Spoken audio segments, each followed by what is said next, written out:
the last 40 years at least, college to college, university to university, all over. But because of your past, I am touched even more. I love students. Because I am one of you, I remain a student. But to be a student means to remember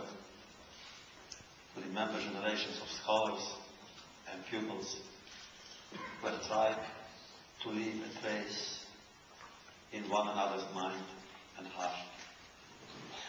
I came to America in 1956, and soon after I was offered by friends to join them on a cross-country trip. We went from New York to New York via Los Angeles. And when we came to the south, to the deep south, probably passing this place as well, I have seen for the very first time in my life what I consider then and consider now to be an insult to humanity. I have seen racism at work. I knew it existed, but I didn't know that it was the law.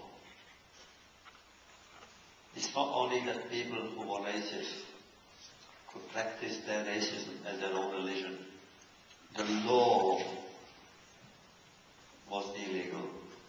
The law was inhuman. And then for the very first time in my life I felt shame. I never felt shame as a Jew. But then, here, I felt shame for being white. Therefore, I began becoming involved in my own way in fighting racism. Later on, I went to South Africa, fighting apartheid for the same reason. Apartheid was the law.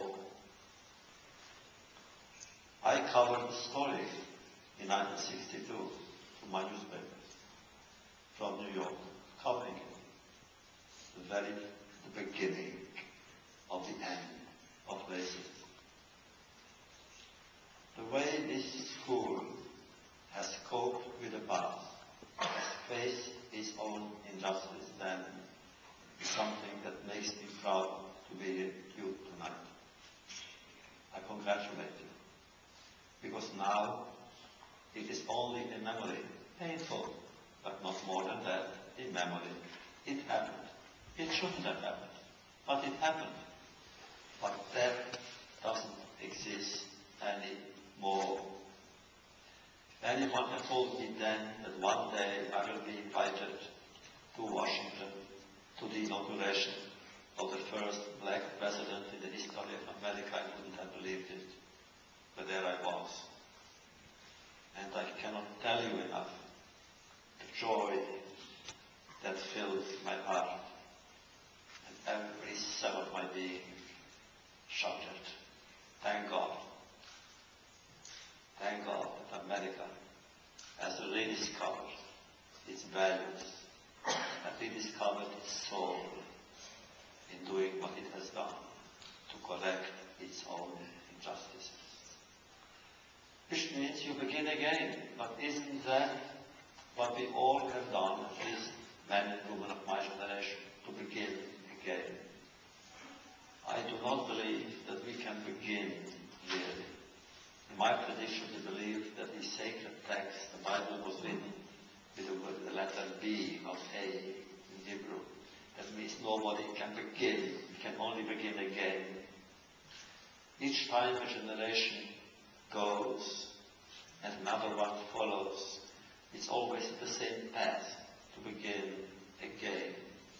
Naturally, we learn from the previous one, but the beginning itself remains the astonishment, the surprise, almost feeling of innovation, that we are doing something in God's creation again. That is what makes the human being such a mystery, marvelous in his grandeur, but so painful in his fall.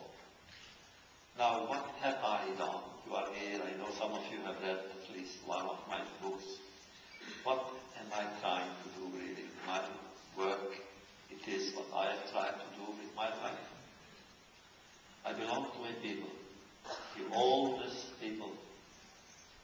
survived antiquity is the Jewish people. Only us. I say without pride, I just say the fact that we somehow, we don't even know how, somehow we managed to go through from exile to exile, another exile, and then still be here. Years ago, the Dalai Lama called me, wanted to meet me. I was very, very moved by that. Why? Because I had studied Hinduism. There was a time in my life that I was attracted to Hinduism. I knew by heart the Upanishads, the Vedas, the Gitas. And here comes the Dalai Lama who wants to see me.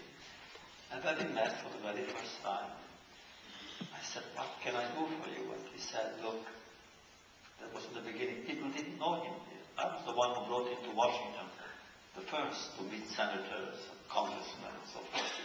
And he said, look, your people, he said to me, has left its homeland 2,000 years ago, and it's still here.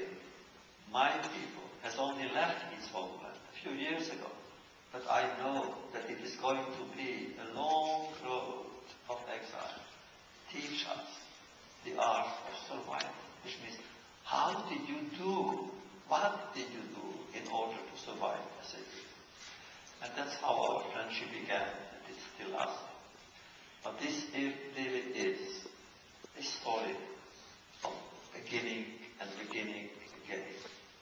I love Scripture. I love Scripture because of the beginning, Adam. I call Adam the only person in the world who never suffered from an Oedipus complex. Of Adam and Eve, Adam and Eve, what they have done, what they have done in paradise. They called the wrong things. They were human already. And God said, don't eat from that fruit. Had he not said it, they wouldn't have eaten from it. But because he said it, of course, they had to do something against. You begin being against. What is culture? Be against what existed before. And what happened then? Adam fled. At which point, God said, where art thou? It's a marvelous, beautiful one word, where art thou? The very great sage asked the question, but really, does it mean that God didn't know where he was? What kind of question is this? God didn't know. And I answer, God knew, Adam didn't. Adam didn't know where he was. Do we know where we are? Now this is exactly what education is all about always. To look inside us, not only in books, but inside us. And find,